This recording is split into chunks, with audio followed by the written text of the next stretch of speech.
خوش نصیب ہوتے ہیں وہ گھرانے جو ایک ساتھ رہتے ہیں عزت اور احترام کے ساتھ۔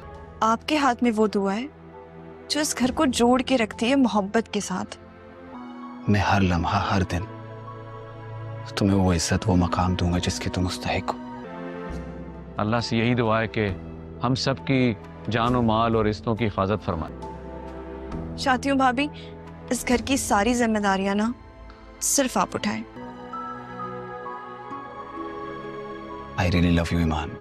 ڈرامہ سیریل میری بہویں اب اختتام کو ہے، جہاں پر آصف صاحب کو ان کی دکان واپس مل گئی ہے۔ تینوں بیٹوں نے مل کر اور ایمان نے مل کر یہ سب کچھ کیا ہے، ان کو دکان مل گئی، وہ بے انتہا خوش ہیں، اور تینوں بھائی بھی اب ایک ساتھ ہیں۔ تینوں نے تو سے معافی مانگ لی ہے اور یہ اب خیال رکھیں گے کہ آئندہ ایسا کبھی کچھ نہ ہو کہ گھر بکھر جائے۔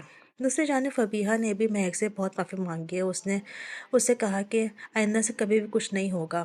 دوسرا اس نے یہ تک کہا کہ آپ اب اس گھر کے ساری ذمہ داریاں سنبھالیں گے اور آپ کو یہ سنبھالنا چاہیے کیونکہ آپ ہی ہیں جو کہ اس گھر کو جوڑ کے رکھ سکتی ہیں۔ دوسری جانب جو فبیہہ کا بھائی ہے وہ بھی اس نے مہک کو دے دیا ہے، اب مہک اس کی پرورش کرے گی۔ دوسری جانب اب شامیر جو ہے وہ بھی ایمان سے معافی مانگ لے گا، اس کو کہے گا کہ میں تم سے محبت کرتا ہوں اور میں ہمیشہ تمہارا خیال اسی طرح رکھوں گا اور اسی عزت کے ساتھ رکھوں گا جو اس کو تم ڈیزرو کرتی ہو۔ اب آصف صاحب جو ہیں بے انتہا خوش ہیں، وہ اپنے گھر کے اندر دیکھ رہے ہیں کہ ان کے تینوں بیٹے اور ان کی بہویں جو ہیں اپنے بچوں کے ساتھ بے انتہا خوش ہیں۔ وہ سب کچھ دیکھ کے بہت زیادہ خوش ہیں، وہ کہہ رہے ہیں کہ اسی طرح سے گھر جب جڑ کے رہتے ہیں تو گھر کے اندر خوشحالی رہتی ہے، اور میرا گھر اب اس وقت بالکل ویسے ہی اس سمے چاہتا تھا۔